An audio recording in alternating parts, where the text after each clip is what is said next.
दीर्घ 2 घंटा धरी आसिका मुख्य डाकघर उपर बिल्डिंग रे रही डाक मंडल कार्यालय सेठी अग्निकांड घटी 2 घंटा धरी निया को आयत हो पारनी आसिका अग्निशम विभाग पक्षर कहुँ कि धराकोट कहुँ सारगढ़ कह आखपाख अंचल कविसूर्य नगर अग्निशम विभाग आसी निया को आयत कर लगी दीर्घ 2 घंटा हो सारा अद्यावधि निया को आयत हो पारनी आज जो छुट्टी दिन थिला कार्यालय बंद थिला 1 घंटा पूर्व वर्षा आसला घड़घड़ी सह वर्षा आरंभ होता संभवतः अग्निकांड घटार कारण सर्ट सर्किट जो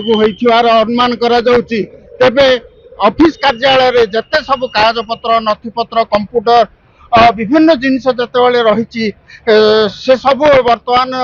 निआरे पोड़ी भस्म हो जाइए। आम देखुचु वर्तमान पुलिस प्रशासन अग्निशम विभाग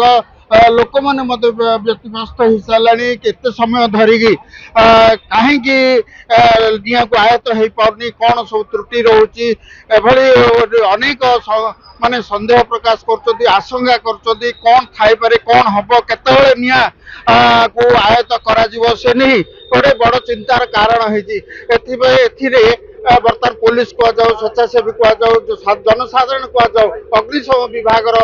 समस्त कर्मचारी मैंने लगी पड़ी निया को आयत कर आसंता काली कार्यालय जो खोल प्रकृतर क्षय क्षतिर कारण जना पड़े सुधा तार क्षय आकलन करनी किंतु निश्चित भाव में कहुपर नथिपत्र आसबाब पत्र कंप्यूटर एपरिकी आम देखुलु जो